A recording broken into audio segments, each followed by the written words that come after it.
كاملا ونسألك اللهم علما نافعا لا ينسى وتوفيقا دائما آمين يا رب العالمين. Alhamdulillah kaum muslimin rahimakumullah. Hari ini tanggal 28 Dzulhijjah 1442 kita lanjutkan pengajian kitab Fadailul Adhkar, Fadilah Zikir, yang ditulis oleh Asy-Syaikh Al-Muhaddits Zakaria Al-Kandahlawi rahimahullahu ta'ala. Dan kita masih membahas hadis-hadis tentang fadilah zikir secara umum, yaitu pada bab yang pertama, dan kita sudah sampai hadis yang ke-16. Hadis ke-16 halaman 428. Baik, kita baca. Bismillahirrahmanirrahim. An Abi Hurairah radhiyallahu anhu qala sami'tu Rasulullah sallallahu alaihi wasallam yaqulu sab'atun yudhilluhumullahu fi dhillihi yawma la dhilla illa dhilluhu al-imamul 'adilu wasyabbu nasha'a fi ibadatillahi azza wa jalla wa rajulun qalbuhu mu'allaqun bil masajidi wa rajulani tahabba fillah ijtama'a 'ala dzalika wa tafarraqa 'alaihi wa rajulun da'atuhum ra'atun dhatu mansabin wa jamalin faqala inni akhafullah wa rajulun tasaddaqa bisadaqatin fa akhfaha hatta la ta'lama shimaluhu ma tunfiqu yaminuhu wa rajulun dzakarallaha khaliyan fa fadat 'ainahu muttafaqun alaihi. Ternyata memang banyak beda ya dari yang saya tampilkan dengan yang di buku. Ini tadi saya sudah temukan beberapa kata yang berbeda, tapi sebenarnya isinya sama. Dari Abu Hurairah radhiyallahu anhu, dia mengatakan, aku mendengar Rasul sallallahu alaihi wasallam bersabda, sab'atun, ada 7, maksudnya 7 kelompok, bukan 7 manusia ya, 7 kelompok manusia. Yang yudhilluhumullahu, Allah akan menaungi mereka fi dhillihi, pada naungannya. Kapan itu? Yauma, pada hari, la dhilla, tidak ada naungan, illa dhilluhu, kecuali naungan Allah. Maksudnya nanti di hari kiamat, di akhirat. Yang pertama adalah al-imamul 'adilu, pemimpin yang adil. Yang kedua adalah wasyabun, dan pemuda, nasya'a, yang dia itu tumbuh, fi ibadati rabbih, atau fi ibadatillahi azza wa jalla, di dalam beribadah kepada Allah subhanahu wa ta'ala. Yang ketiga, wa rajulun qalbuhu mu'allaqun fil masajid, atau bil masajid, seseorang yang hatinya itu terikat pada masjid-masjid. Yang keempat, wa rajulani tahabba fillah, 2 orang yang saling cinta karena Allah subhanahu wa ta'ala. Ijtama'a 'ala dzalika, keduanya saling berkumpul atas kecintaan tersebut. Wa tafarraqa 'alaihi, keduanya berpisah juga di atas kecintaan tersebut. Wa rajulun, dan seseorang, talabathu, atau da'athu, yang mengajaknya, imra'atun, seorang wanita, dzatu mansibin, yang memiliki kedudukan, wa jamalin, dan memiliki kecantikan. Faqala, maka dia mengatakan, inni akhafullaha, sesungguhnya aku ini takut kepada Allah subhanahu wa ta'ala. Yang keenam, wa rajulun, seseorang, tasaddaqa bisadaqatin, yang dia itu bersedekah dengan satu sedekah. Fa akhfaha, lalu dia menyembunyikan sedekah tadi, tidak terang-terangan. Hatta sehingga la ta'lama shimaluhu, tidaklah mengetahui tangan kirinya itu ma tunfiqu yaminuhu, apa yang diinfakkan oleh tangan kanannya. Yang ketujuh, wa rajulun dzakarallaha, dan seseorang yang zikir kepada Allah khalian, dalam keadaan sepi, maksudnya bersendiri. Fafadat, lalu melelehlah ainahu, kedua matanya, ya maksudnya kedua air matanya. Hadis ini muttafaqun alaih. Hadis ini yang berkaitan dengan bab adalah pada kalimat terakhir, seseorang yang zikir kepada Allah dalam keadaan sepi kemudian dia menangis. Jadi hadis ini menunjukkan fadilah orang yang zikir sampai menangis. Tidak semua orang bisa zikir sampai menangis. Zikir adalah satu keutamaan. Zikir sampai menangis keutamaan yang kedua. Tetapi di sini disyaratkan khalian, zikirnya sendiri. Kalau zikir rame-rame kemudian menangis, tidak termasuk dalam hadis ini. Bukan berarti terlarang, ya. Tapi kadang-kadang orang itu menangis gara-gara orang lain menangis. Jadi misalnya sedang tahajud bersama, tahajud jam 2 malam pada bulan Ramadan. Imamnya bacaannya sangat masuk dalam hati sehingga banyak yang menangis. Nah, orang sebelah kita menangis, kita ikutan menangis. Nah, itu tidak termasuk dalam hadis ini. Meskipun itu satu kebaikan, seseorang bisa menangis ketika membaca Quran, tapi jelas tidak masuk dalam hadis ini karena syaratnya di sini adalah khalian, dia sedang sendiri. Nah, kenapa dibedakan antara orang yang menangis ketika sendiri dengan orang yang menangis ketika banyak orang? Bedanya jelas, karena kalau sendiri berarti dia ikhlas karena Allah Subhanahu wa taala. Kalau menangis ketika banyak orang itu bisa jadi tidak ikhlas, bisa jadi ikhlas tetapi tadi ada pengaruh orang lain. Orang lain menangis, akhirnya dia ikut menangis. Nah, berarti ini tidak murni dari dirinya sendiri. Yang dimaksud fadat aina, kedua matanya meleleh, maksudnya menangis, itu maksudnya menangis karena takut kepada Allah Subhanahu wa taala. Sehingga seandainya ada orang yang zikir sendiri, kemudian dia menangis, menangisnya bukan karena takut kepada Allah, tapi karena teringat hutang-hutangnya misalnya, atau teringat masalahnya yang besar, yang belum selesai masalah itu jelas tidak termasuk dalam hadis ini. Taunya dari mana bahwasanya yang dimaksud menangis ini adalah menangis karena takut kepada Allah? Dari hadis yang lain. Karena itu kaidah para ulama jangan dilupakan. Apa kaidahnya? Al hadis yufassiru ba'duhu ba'dan. Hadis itu satu sama lain saling menafsirkan. Dalam hadis yang lain Rasul sallallahu alaihi wasallam mengatakan ainani la tamassuhuman nar. Ada dua mata yang tidak akan melihat neraka atau tidak akan tersentuh api neraka. Pertama, ainun bakat wajalan, mata yang menangis karena takut min khasyatillah, yaitu karena takut kepada Allah. Yang kedua, wa ainun batat, satu mata yang bermalam takla'u fi sabilillah, yang menjaga fi sabilillah, ya, dalam perang ataupun yang lainnya. Ini hadis yang sahih riwayat Tirmidzi maupun yang lain-lain. Kemudian kita ambil beberapa faedah dari hadis ini. Faedah yang pertama, kata-kata sab'atun, 7 golongan, ini bukan membatasi. Karena ternyata kalau kita kumpulkan golongan-golongan yang mendapat naungan Allah di akhirat tidak hanya 7. Imam Suyuti punya kitab judulnya Buzughul Hilal fil Khisalil Mujibah Lidzilal. Itu beliau berhasil mengumpulkan 70 kelompok yang akan mendapat naungan dari Allah Subhanahu wa taala. Salah satunya misalnya, selain dari 7 yang disebutkan di sini, dalam hadis ini disebutkan seseorang yang sedekahnya sembunyi-sembunyi, ya kan? Berarti kalau sedekahnya terang-terangan tidak termasuk yang dimaksud dalam hadis ini. Tapi apakah orang yang sedekah terang-terangan tidak akan mendapatkan naungan dari Allah?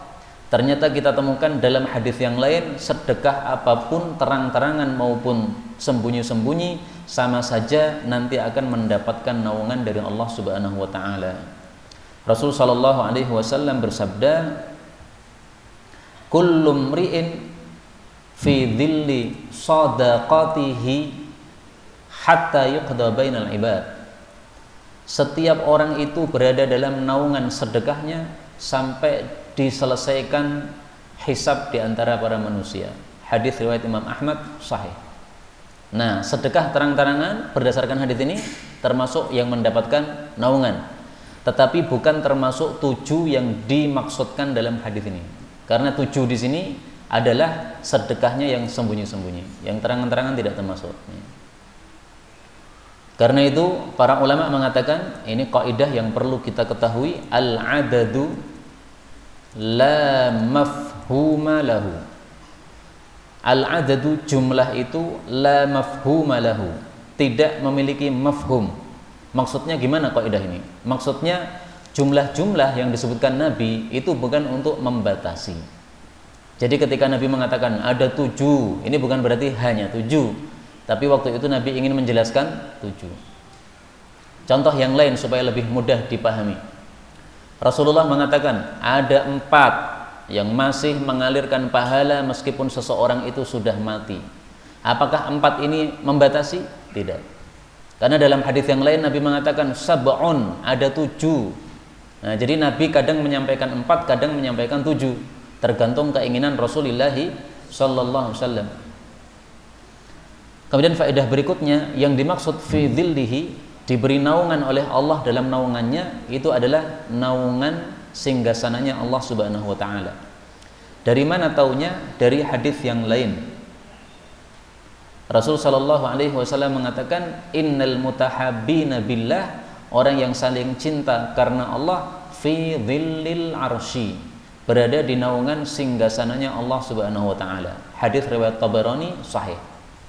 Ini berlaku kaidah yang tadi sudah saya sebutkan, satu hadis dengan hadis yang lainnya saling apa? Menafsirkan. Nah, maka dalam naungan Allah maksudnya naungan singgasananya Allah Subhanahu wa taala. Yang pertama adalah al-imamul adil, pemimpin yang adil. Yang dimaksud pemimpin di sini atau imam di sini adalah pemimpin umum. Jadi misalnya kalau di Indonesia presiden. Kalau zaman dulu Amirul Mukminin atau Khalifah atau apa namanya? Ya, Imam A'zam. Jadi bukan imam-imam salat. Kalau imam salat tidak termasuk yang disabdakan oleh Nabi dalam hadis ini. Al-Imamul Adil tidak termasuk. Kemudian yang kedua, syabun, pemuda yang tumbuh dalam ibadah kepada Allah Subhanahu wa taala. Ini para santri-santri ini termasuk. Karena mencari ilmu termasuk apa? Ibadah. Dan para santri-santri ini usianya masih usia muda. Usia muda itu definisinya mulai dari balik sampai dengan usia 40 menurut sebagian ulama. Nah, maka para santri ini bersyukur kepada Allah Subhanahu wa taala diberi hidayah, mau belajar agama di pesantren 24 jam belajar agama. Nah, ini termasuk orang-orang yang tumbuh di dalam ibadah kepada Allah Subhanahu wa taala. Karena itu jangan keluar dari pesantren sebelum apa? Lulus. Kalau udah lulus baru silahkan keluar, kemudian mengajar. Yang ketiga, rajulun qalbuhu mu'allaq fil masajid, orang yang hatinya terikat kepada masjid. Apa maksudnya? Ditafsirkan dalam hadis yang lain bahwasanya setiap kali dia keluar dari masjid maka dia pengen balik lagi ke masjid. Dengan kata lain, sholat 5 waktu ke masjid itu sudah termasuk orang yang hatinya terikat pada masjid. Karena itu yang sholatnya tidak ke masjid padahal laki-laki, maka hendaklah mulai sekarang rajin ke masjid supaya termasuk orang-orang yang dijamin mendapatkan apa? Naungan dari Allah Subhanahu wa taala. Kalau ibu-ibu memang tidak ada kewajiban untuk sholat di masjid. Bahkan hadis yang sahih menunjukkan wanita lebih utama sholat di rumah. Kalau bapak-bapak laki-laki maka hendaklah sholatnya di masjid. Kemudian nomor 4, 2 orang yang saling cinta karena Allah, kumpul di atas cinta tersebut, pisah juga masih di atas cinta tersebut. Maksudnya gimana? Maksudnya cintanya kepada orang tersebut tidak putus sampai diputuskan oleh kematian. Saling cinta. Ketika masih hidup masih kumpul saling cinta karena Allah. Ketika sudah mati masih saling cinta karena Allah Subhanahu wa taala. Jadi tidak terpisah dari orang tadi kecuali karena mati. Karena mati maka baru pisah. Tapi dalam kondisi pisah tadi, dalam kondisi mati tadi, masih terus cinta karena Allah Subhanahu wa taala. Ini bisa diterapkan antara suami dengan istri. Suami mencintai istrinya, istri mencintai suaminya. Mencintainya kenapa? Karena Allah. Maksudnya karena Allah gimana? Ya bukan karena yang lain. Bukan karena cantik misalnya. Kalau cantiknya sudah hilang nggak suka lagi, tidak begitu. Bukan karena kaya misalnya. Kalau kayanya sudah hilang maka istrinya minggat. Nah, berarti ini bukan cinta karena Allah. Cinta karena Allah artinya mencintai karena mencari ridha Allah Subhanahu wa taala. Itu yang dimaksud ijtama'a 'ala dzalik wa tafarraqa 'alaih. Makna yang kedua, ijtama'a 'ala dzalik, kumpul masih cinta karena Allah, wa tafarraqa 'ala dzalik, pisah pun masih cinta karena Allah. Misalnya, dua orang ulama sama-sama kenal, sering ketemu, cinta karena Allah. Salah satunya kemudian dimasukkan penjara, akhirnya pisah. Meskipun pisah, tidak pernah ketemu lagi, tapi hatinya masih saling cinta. Sehingga yang tidak dipenjara mendoakan kepada yang dipenjara. Angkat tangan, kunut nazilah. Yang dipenjara pun juga masih ingat kepada temannya sesama ulama yang di luar, masih mendoakan juga supaya dakwahnya semakin barokah. Nah, ini termasuk ijtama'a 'ala dzalik wa tafarraqa 'alaih. Jadi pisah pun cintanya tidak berpisah. Badannya pisah tetapi apa? Cintanya tidak bisa. Maka kalau saya memberikan contoh paling gampang, misalnya Ustadz Abu Bakar Ba'asyir dengan Ustadz Mudakir. Sejak muda dulu sampai tua sekarang ini masih cinta karena Allah Subhanahu wa taala. Pisah, satunya di penjara, satunya mendoakan, angkat tangan, didoakan. Kunut nazilah itu Ustadz Mudakir tidak pernah berhenti mendoakan Ustadz Abu Bakar Ba'asyir selama di penjara sampai beliau dikeluarkan. Begitu sudah dilepas dari penjara, baru kunut nazilah untuk Ustadz Abu Bakar Ba'asyir berhenti. Jadi sudah berapa tahun beliau mendoakan itu. Ini bukti cinta karena Allah Subhanahu wa taala. Ini masuk dalam hadits ini.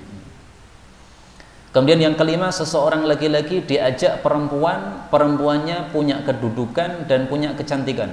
Maksudnya diajak ini adalah diajak berzina. Nah, kemudian laki-laki ini mengatakan, saya takut kepada Allah Subhanahu wa taala. Ini contoh yang paling gampang adalah siapa? Nabi Yusuf alaihi salatu wassalam. Karena yang mengajak Nabi Yusuf adalah Zulaikha, punya kedudukan. Kedudukannya apa? Dia istri pejabat.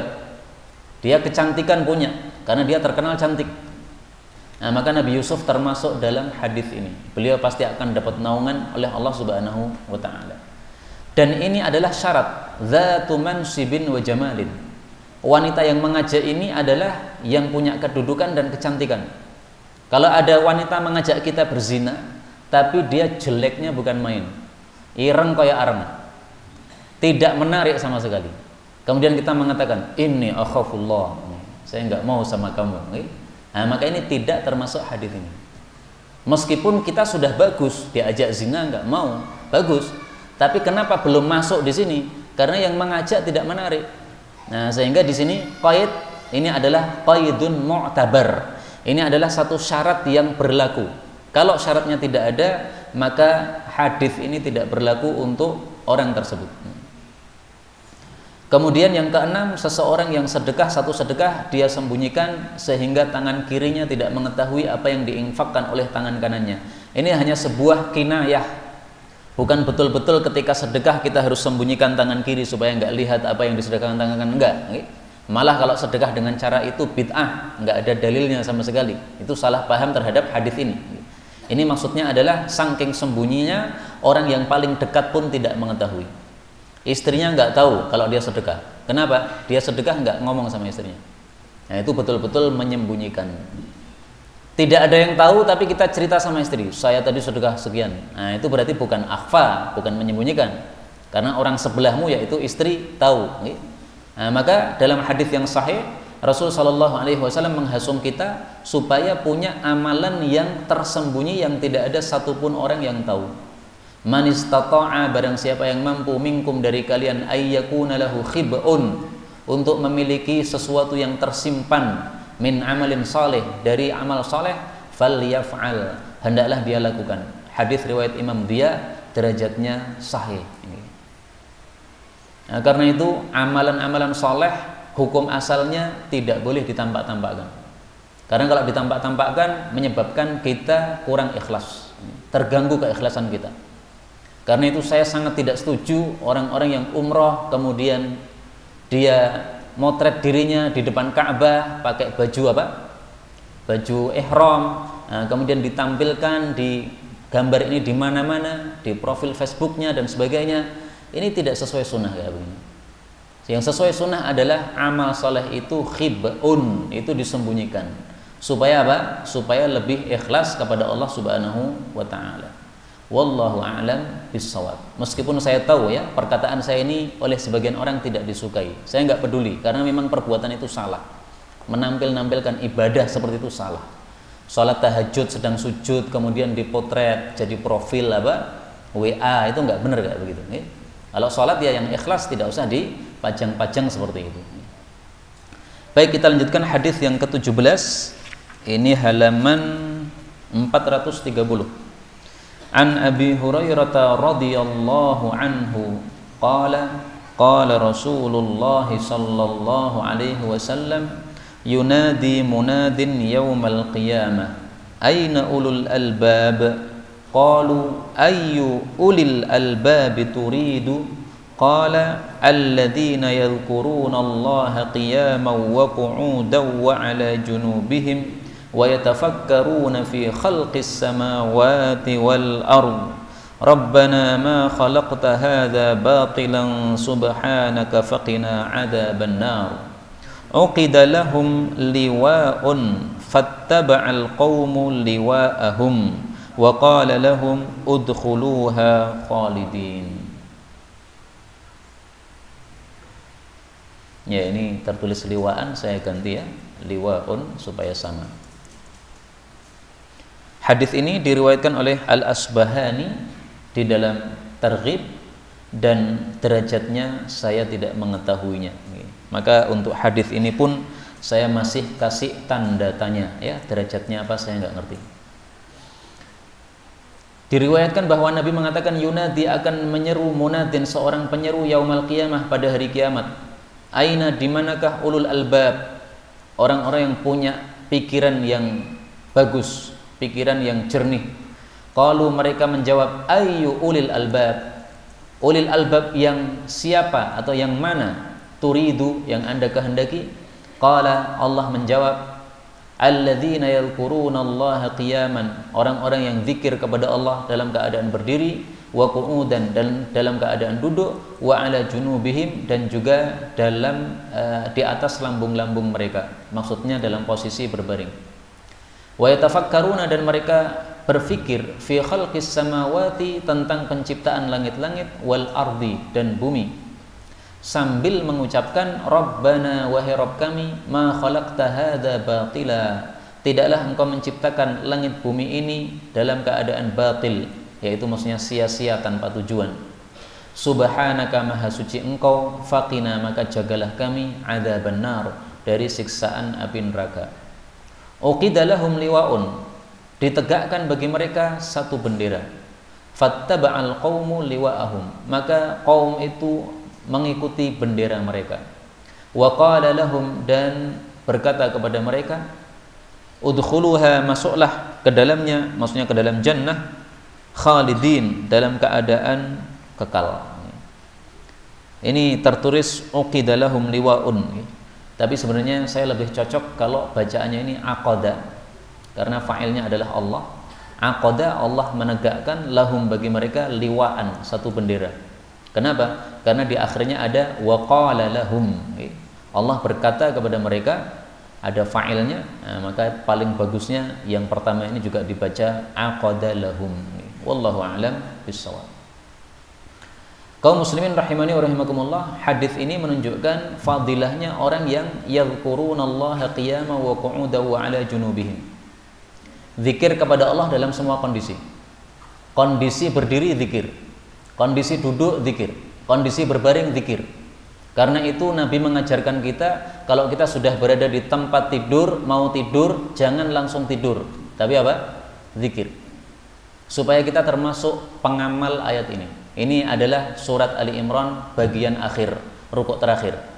Nah, maka hendaklah kita mengamalkannya. Bagaimana cara mengamalkannya? Zikir sebelum tidur, karena termasuk wa ala junubihim.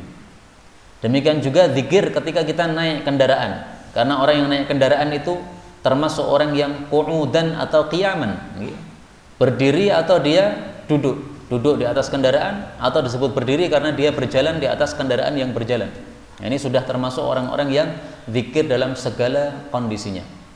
Ingat sabda Nabi Sallallahu Alaihi Wasallam bahwasanya kalau seseorang itu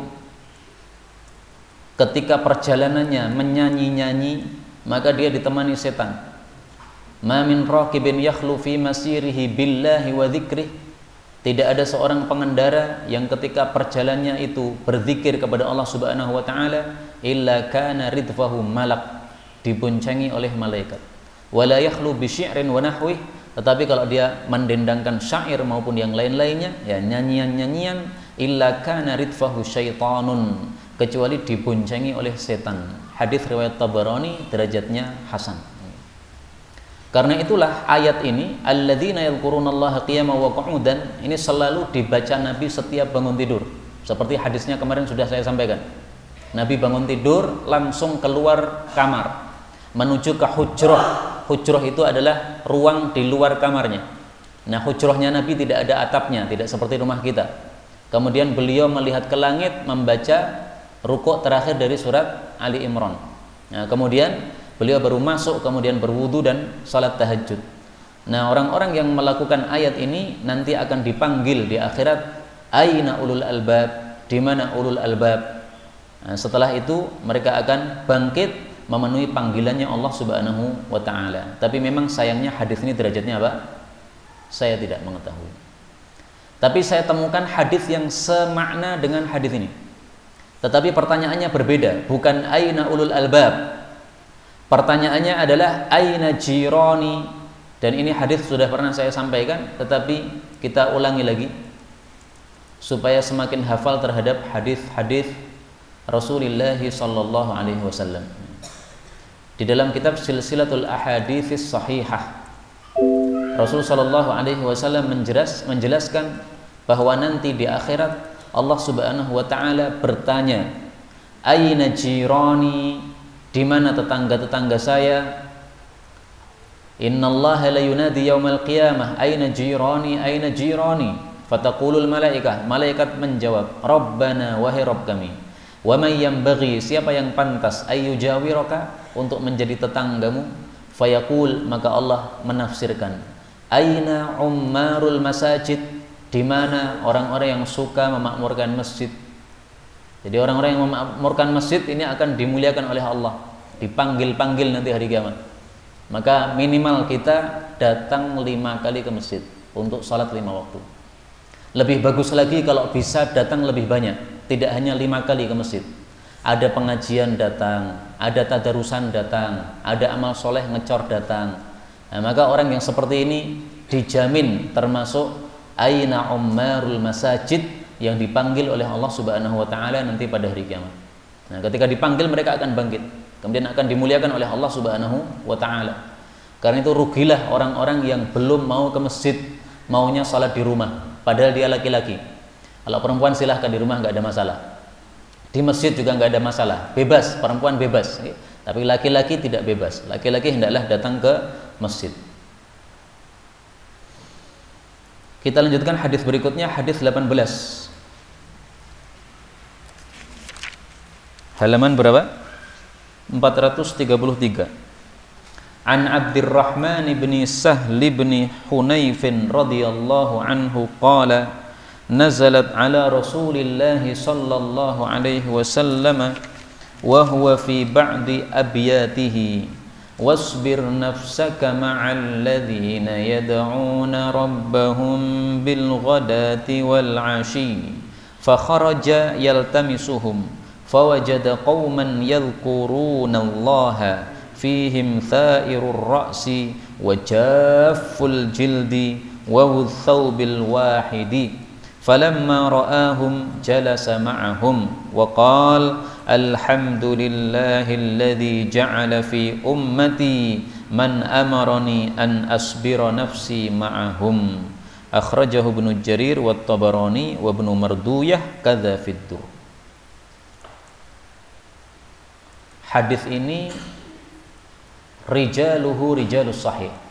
Rawi-rawinya adalah rawi-rawi hadis sahih sebagaimana dijelaskan oleh Al-Imam Al-Haythami di dalam kitab Majma'uz Zawaid.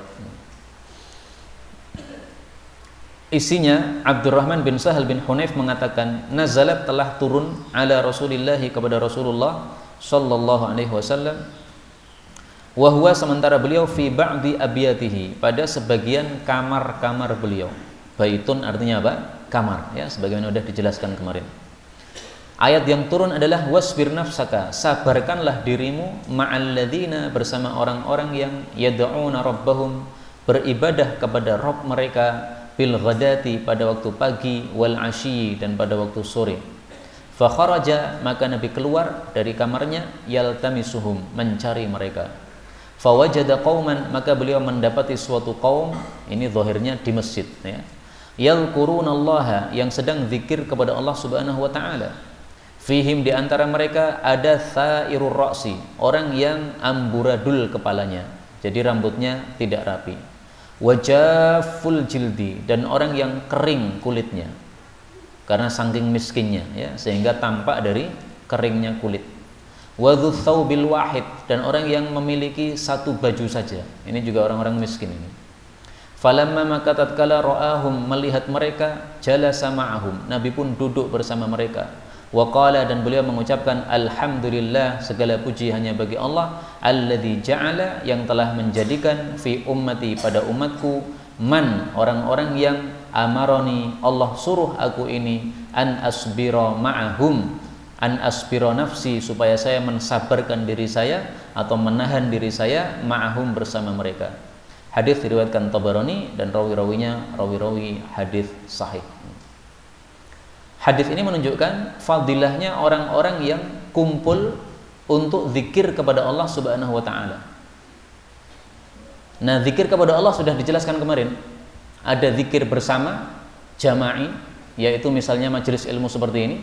Ada zikir sendiri-sendiri, misalnya masing-masing baca Quran atau masing-masing bertasbih, bertahlil.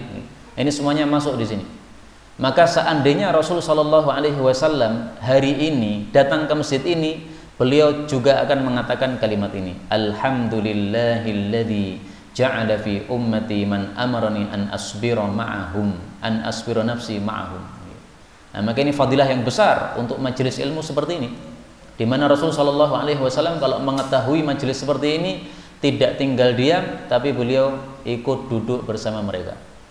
Dan kondisi seperti ini, kalau ada orang duduk-duduk zikir, Nabi ikut duduk bersama mereka. Ini kita temukan tidak hanya satu hadis ini, beberapa hadis kita temukan.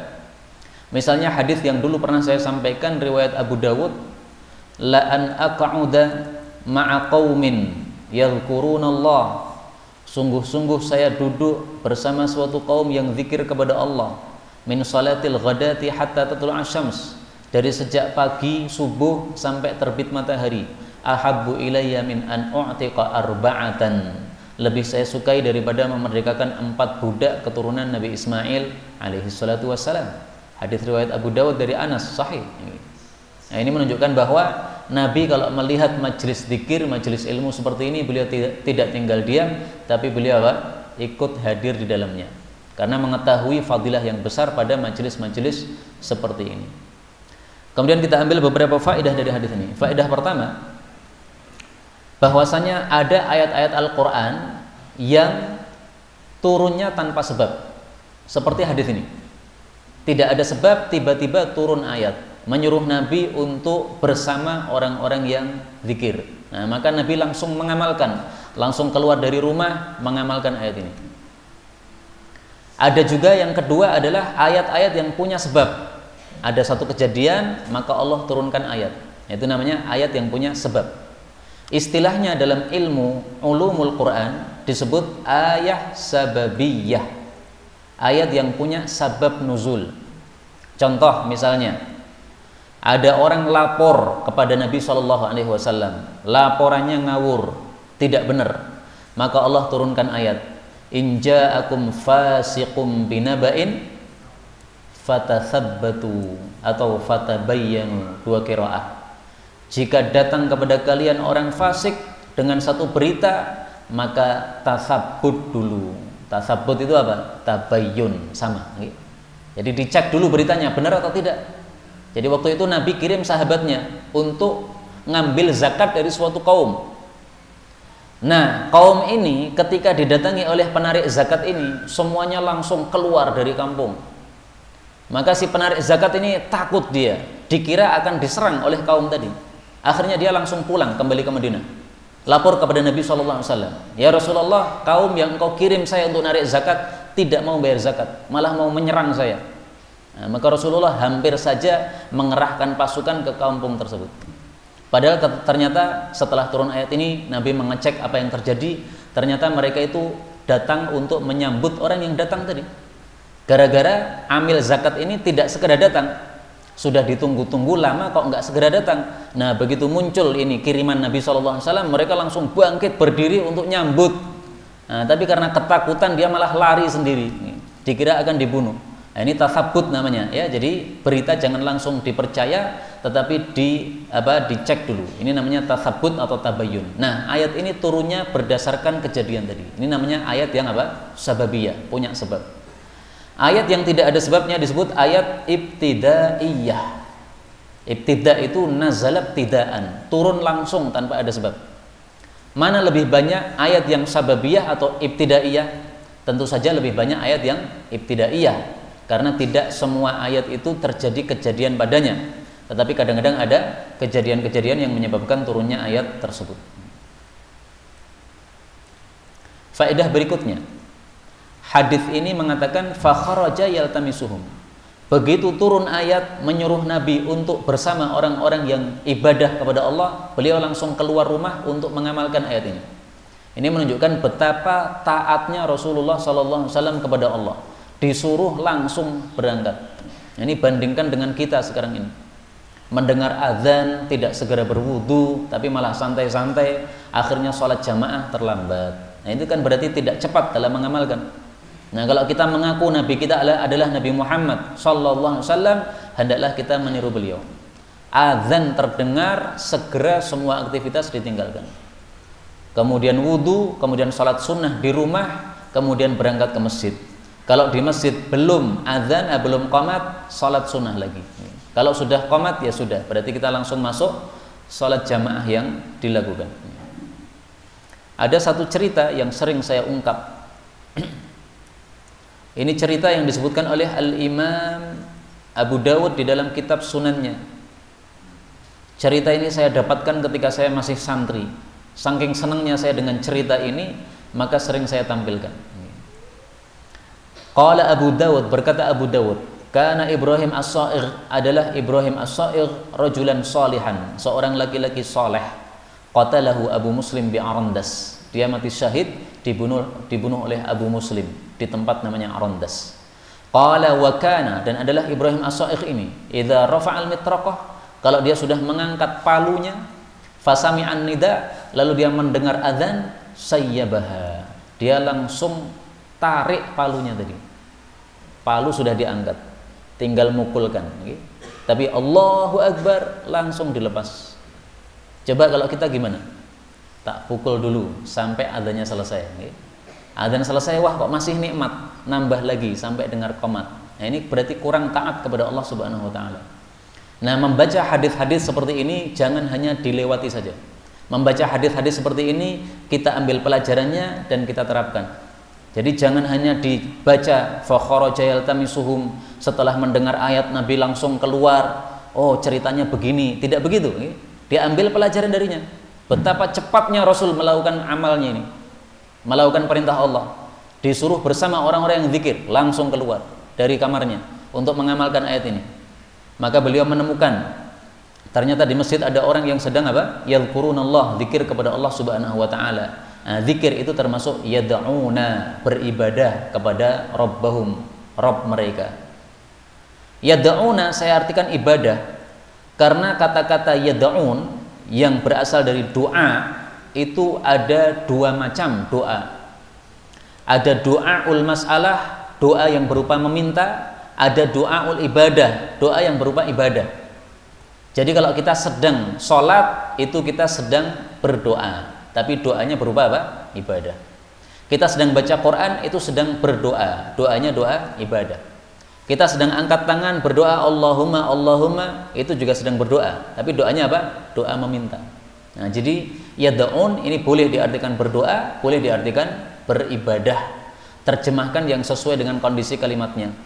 Nah, di sini ternyata kaum yang ditemui Nabi itu sedang zikir.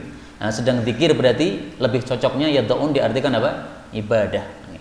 Dalam semua dalil kata-kata doa bisa diartikan dua, bisa diartikan doa meminta atau doa ibadah. Misalnya Allah Subhanahu wa taala mengatakan dalam Al-Qur'an surat yang terkenal, surat Ghafir ayat 60, wa qala rabbukum ud'uni astajib lakum. Allah mengatakan, doalah kepadaku, aku akan kabulkan untuk kalian. Ini punya dua makna. Makna pertama, doalah memintalah, aku kabulkan, aku berikan. Makna kedua, doalah, ibadahlah. Aku kabulkan maksudnya aku terima ibadahmu. Ini dua makna terkandung dalam satu ayat ini, ya. Karena memang doa ada dua macam. Nah, maka tolong diperhatikan terjemah saya, okay? Saya menerjemahkan yad'un ibadah itu tidak salah. Memang sengaja saya artikan begitu supaya sesuai dengan kondisi kalimatnya. Kita lanjutkan hadis berikutnya, hadis 19. Halaman berapa? 436.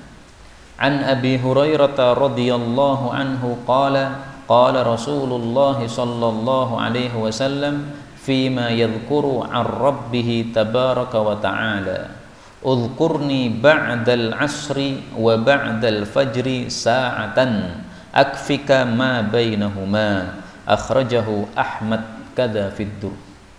Nah, di kitab saya ini terbalik, ya, udhkurni ba'dal fajri wa ba'dal asr. Kalau di kitab panjenengan ba'dal asri wa ba'dal fajr, enggak ada masalah.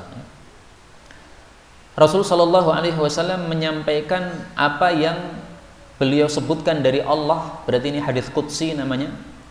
Allah mengatakan uzkurni, zikirlah kepada saya wahai manusia, ba'dal fajri setelah subuh, wa ba'dal asr dan setelah asar, sa'atan sesaat. Akfika aku akan mencukupi kamu ma bainahuma antara keduanya, yaitu antara subuh sampai asar. Kalau disebutkan asar dulu berarti antara asar sampai subuh. Hadis diriwayatkan oleh Imam Ahmad, demikianlah disebutkan dalam kitab Ad-Durrul Manthur. Sebelum saya jelaskan, perlu saya beritahukan bahwa lam ajidhu fil musnad.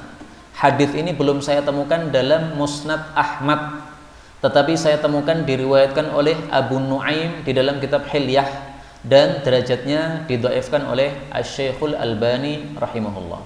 Jadi ringkasnya hadis nomor 19 ini derajatnya apa? Dhaif. Tapi maknanya secara umum sahih, yaitu kita disuruh zikir ba'da subuh sama ba'da asar. Banyak hadis-hadis yang menyuruh kita zikir pagi, zikir sore. Nah, itu semakna dengan hadis ini. Zikir ba'da subuh, zikir ba'da asar. Memang zikir sore paling bagusnya itu bukan ba'da asar, tetapi ba'da maghrib atau setelah tenggelamnya matahari. Boleh sebelum maghrib, boleh setelah maghrib. Yang penting setelah masuk waktu malam.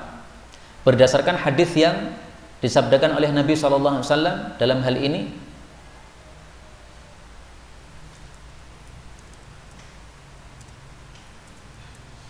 Rasul SAW bersabda, ma min abdin, tidak ada seorang hamba yaqulu fi sabahi kulli yaumin, yang berkata pada pagi setiap hari, wa masai kulli lailatin, dan sorenya setiap malam, mengucapkan apa? Bismillahilladzi la yadurru ma'asmihi syai'un fil ardi wa la fis sama' wa huwas sami'ul alim. Diucapkan 3 kali, fayadurruhu syai', tidak mungkin termudarati oleh apapun, ya, termasuk Covid. Syai'un itu segala macam. Hadis riwayat Tirmidzi sahih. Nah, di sini kalimatnya masai kulli lailatin, diucapkannya pada sorenya setiap malam. Yang disebut malam itu kalau matahari sudah apa? Tergelincir. Karena itu kata guru kami Syekh Shalih Al-Utsaimin, zikir sore paling bagus dibacanya kalau sudah masuk malam. Dan malam itu tandanya tenggelamnya matahari. Tapi seandainya panjenengan sudah terbiasa wirid sore dibaca ba'da asar, nggak apa-apa. Karena sebagian ulama berpendapat ba'da asar nggak ada masalah. Ini saya hanya mengatakan paling afdol, paling utama. Ada yang terbiasa wirid sore dibaca ba'da isya, nggak ada masalah. Tapi paling afdolnya adalah antara maghrib sampai isya. Itu paling afdol berdasarkan kalimat ini. Wa masai kulli lailatin. Wallahu a'lam bissawab. Maka hadis ini bisa diamalkan. Ba'da subuh jangan tidur tapi zikir. Ba'da asar, setelah salat asar jangan langsung pergi ngajir tapi zikir dulu. Kalau bisa membaca Quran diselesaikan dalam 24 jam pada 2 waktu ini. Misalnya ba'da subuh panjenengan baca setengah juz, ba'da asar baca lagi setengah juz, 1 juz dalam 1 hari. Yang bacanya sudah lancar ini mestinya bisa. Kalau bacanya belum lancar, saya tidak memaksa untuk 1 juz nih. Tapi yang sudah lancar-lancar, baca 1 juz cukup 30 menit, ini sudah lancar seperti ini. Ini jangan sampai tidak bisa 1 juz 1 hari, sementara dia bisa katamkan tulisan di WA sangat banyak sekali. Maka dia berarti lebih mencintai WA daripada Al-Quran. Na'udzubillah. Kita lanjutkan hadis terakhir pada fadilah zikir ini, yaitu hadis nomor 20. Halaman 437. An Abi Hurairah radhiyallahu anhu qala sami'tu Rasulullah sallallahu alaihi wasallam yaqulu ad-dunya mal'unatun mal'unun ma fiha illa dzikrallahi wa ma walahu wa 'aliman wa muta'allima. Rawahu Tirmidzi wa hassanahu wa Ibnu Majah wal lafdzu lahu. Nah, di sini ada sedikit beda di tampilan saya. Kalau di yang saya tampilkan ini au, ya, au aliman, au muta'alliman, sama aja lah. Diganti wa juga nggak ada masalah. Karena ini riwayat bil makna. Rasulullah Shallallahu Alaihi Wasallam mengatakan ad-dunya, dunia itu mal'unatun, dilaknat. Mal'unun, dilaknat, ma fiha, apa saja yang ada di dunia. Illa, kecuali zikrullah, zikir kepada Allah Subhanahu wa taala. Wama, dan apa saja yang walahu, Allah mencintainya. Apa saja yang dicintai oleh Allah Subhanahu wa taala. Contohnya apa yang dicintai oleh Allah? Beliau sebutkan 2. Wa aliman, dan seorang yang alim, maksudnya orang yang mengajarkan ilmu agama. Yang kedua, wa muta'alliman, orang yang mempelajari, maksudnya mempelajari ilmu agama. Hadis riwayat Tirmidzi dan dihasankan oleh beliau. Hadis ini menunjukkan fadilah zikir, karena zikir tidak termasuk yang dilaknat oleh Allah. Dan hadis ini sekaligus menunjukkan fadilah menyampaikan ilmu agama dan mendengarkan ilmu agama, karena disebutkan secara khusus oleh Nabi, aliman wa muta'alliman. Padahal aliman wa muta'alliman ini sudah termasuk zikrullah. Jadi seandainya aliman wa muta'alliman ini tidak disebut, ini sudah masuk zikrullah. Tapi ketika disebut secara khusus oleh Nabi, menunjukkan fadilah yang sangat besar. Maka zikir beraneka raga, salah satunya adalah zikir sangat utama, yaitu mempelajari ilmu agama, termasuk mendikiri hukum-hukum Allah Subhanahu wa taala. Kita ambil beberapa faedah dari hadis ini. Faedah yang pertama, yang dimaksud mal'unah, dilaknat, itu maksudnya adalah dijauhkan dari rahmatnya Allah Subhanahu wa taala. Jadi apapun di dunia ini kalau kita lakukan sementara dia termasuk yang tidak disukai oleh Allah, itu menyebabkan kita jauh dari rahmat Allah. Yang bisa mendekatkan kita kepada rahmat Allah adalah perkara-perkara yang disebutkan di sini. 1. Zikrullah. 2. Apapun yang dicintai Allah. 3. Orang yang mengajarkan ilmu agama. Yang keempat, orang yang mempelajari ilmu agama. Karena itu sungguh rugi kalau kita mempunyai kesempatan menghadiri majelis ilmu tapi tidak mau menghadiri. Sungguh rugi kalau kita bisa mempelajari ilmu agama tapi tidak mau menggunakan kesempatan untuk mempelajari ilmu agama.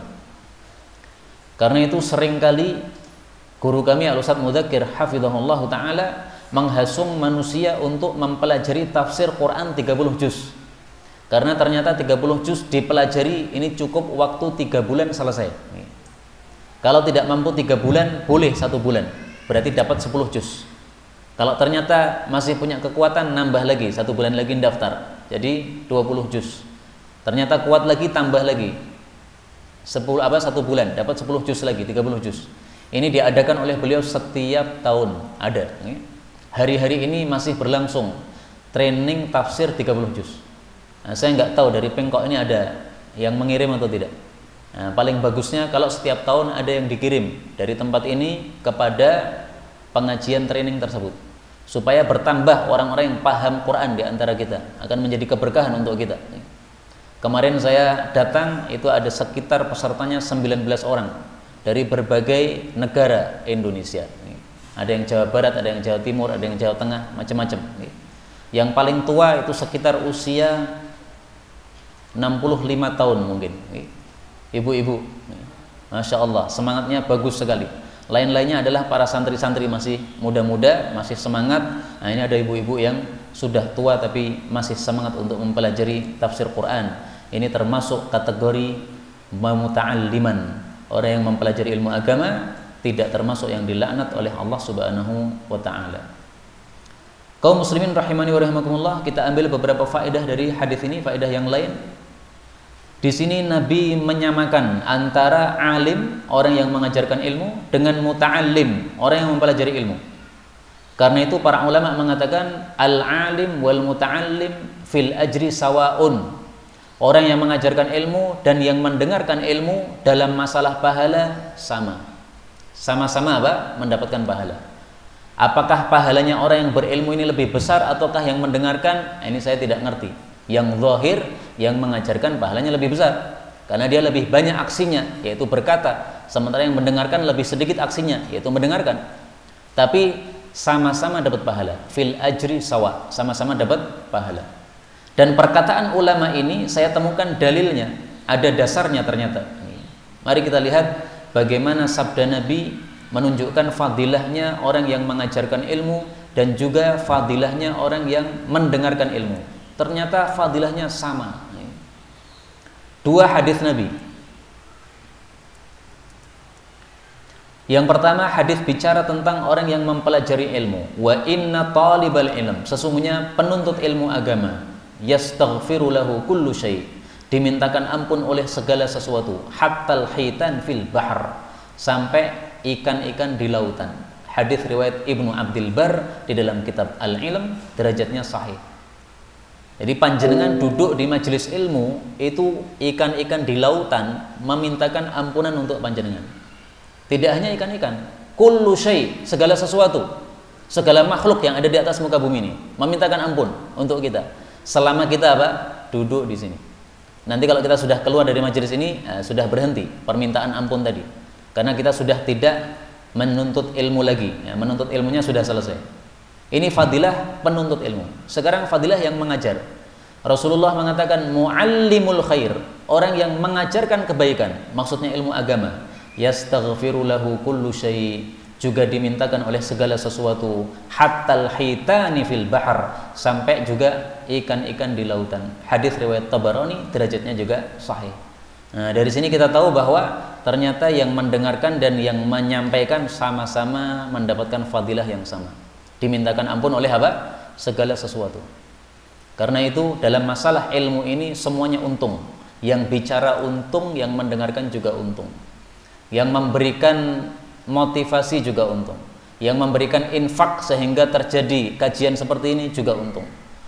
Yang menyiapkan kipas angin, yang menyiapkan layar dan sebagainya, ini semuanya pasti akan mendapatkan bagian pahalanya masing-masing dari Allah Subhanahu wa taala. Dan terakhir saya tutup dengan perkataan Al-Imam Hasan Al-Basri. Beliau mengatakan, afdhalun nafaqati nafaqatun linashril ilm. Sedekah yang paling utama menurut beliau adalah sedekah dalam rangka menyebarkan ilmu. Maka uang kita keluarkan dalam rangka untuk menyebarkan ilmu agama, ini adalah sedekah yang paling besar pahalanya menurut Al Hasan Al Basri. Termasuk uang yang kita keluarkan untuk membangun pesantren, ada pesantren membangun, kita infak, ini uang untuk menyebarkan ilmu agama. Karena pesantren fungsinya untuk menyebarkan ilmu agama, ini infak paling besar. Karena itu alhamdulillah di Pengkok ini sudah ada pesantren, ini kesempatan emas untuk kita. ada peluang untuk sedekah, sedekah. Kenapa? Sedekah paling besar pahalanya. Sebagaimana pendapat Al-Hasan Al-Basri rahimahullahu taala, wallahu a'lam bissawab, benarnya dari Allah dan apabila ada salahnya fa astaghfirullahal azim li wa lakum.